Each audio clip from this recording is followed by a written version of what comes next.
Okay. I'll give y'all a seat over here.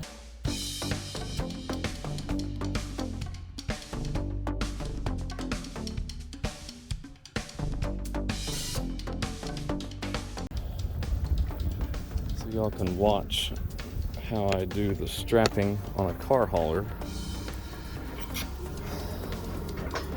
It's much more complicated and less reliable. Those are bad things to have. You need a reliable strapping method that's consistent, but that also requires... Okay.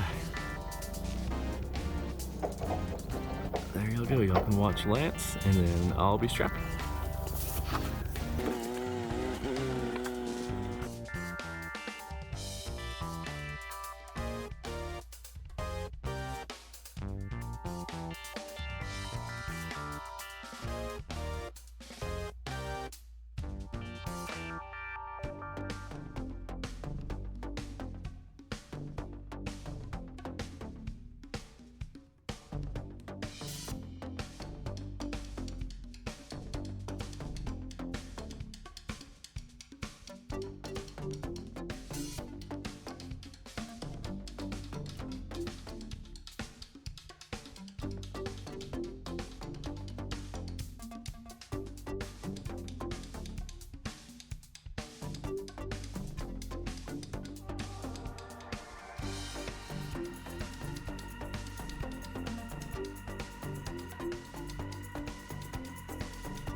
So here is one of the methods that we use to keep our strap tails in check.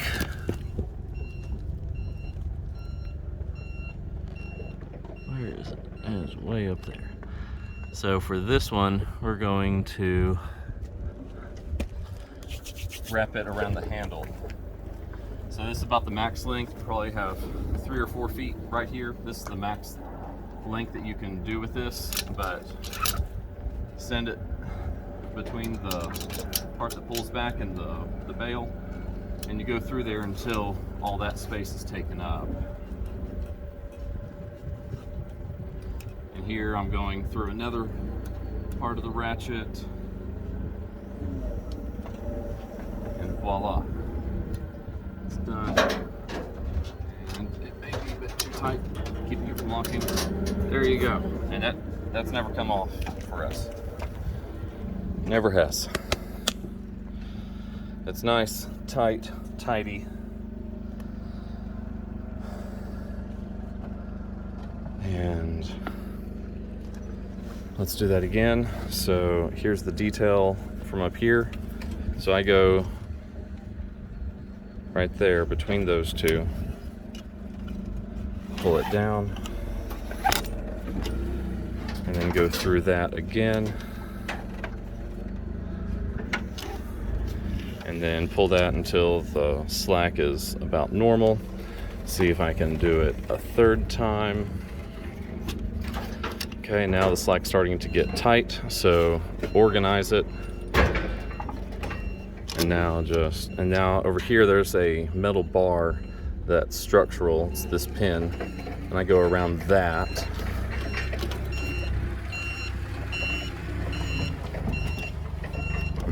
There we go.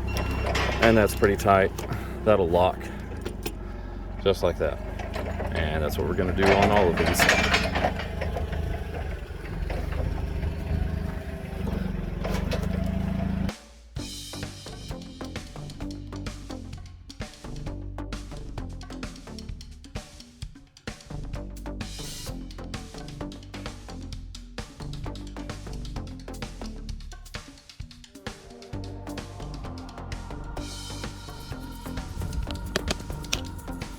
Okay, we now need another strap. That one had too big of a cut or a fray, even for my really cavalier mindset.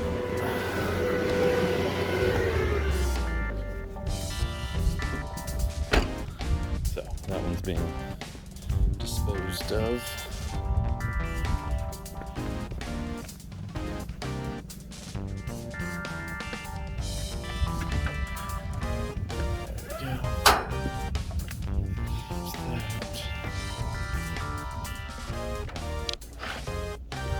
Beautiful. That held. Okay, here's where I do my straps on the side. That needs more slack taken out. Okay. There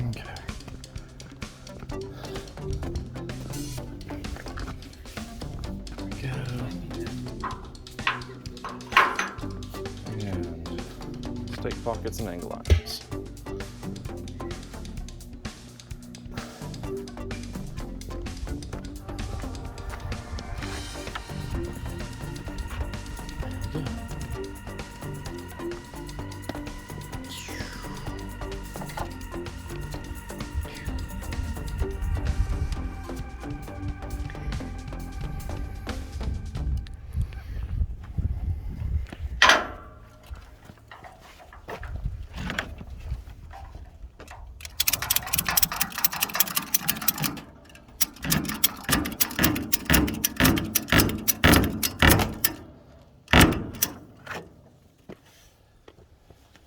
Here's our other method of doing straps.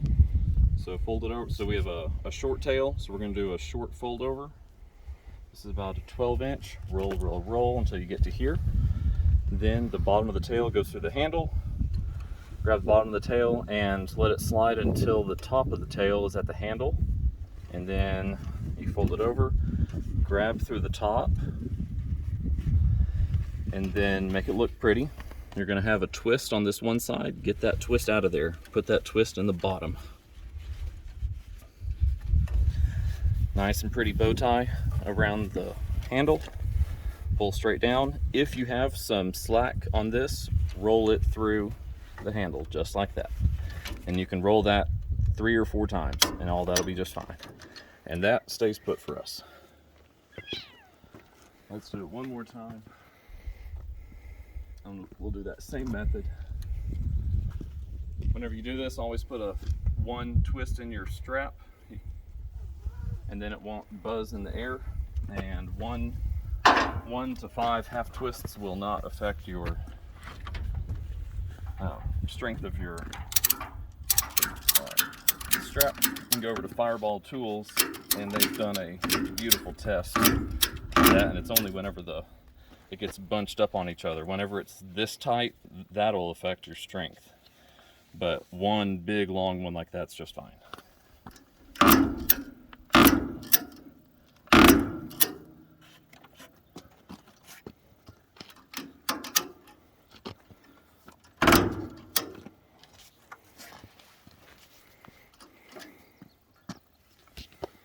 Okay, short strap, short fold over.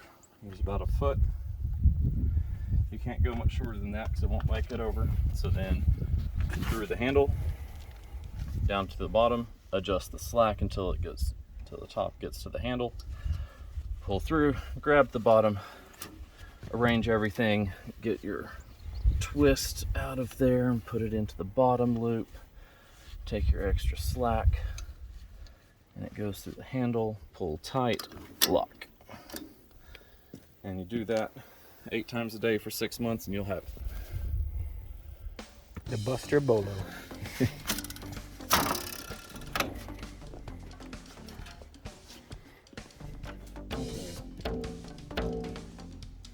Yeah, and these need to be violin tight. And it does matter where you put them. Here it's really easy because we can put them straight onto the 2x4, quote 2x4. It's like 1 1/8 by 3. It's anything but a 2x4. And then on my strap check, make sure they're all locked. Going down, make sure the hooks are in good spots and they haven't wandered. We just did a tension check and we can go play good bass songs on them. They're plenty tight. Good, good, good.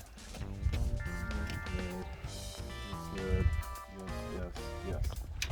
So we're now strapped down. Now we just need to get all the little things off. Flat surface check. Yeah, flat surface, inside pallet check. Getting to the job site and having tools and straps and stuff hanging out.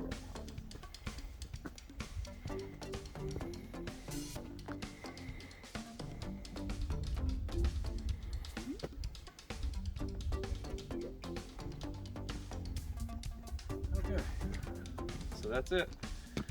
Now we go to the weigh station and we figure out how much this entire shebang weighs.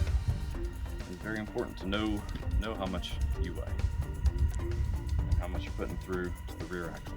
So, thank you very much. We'll see you on the next video.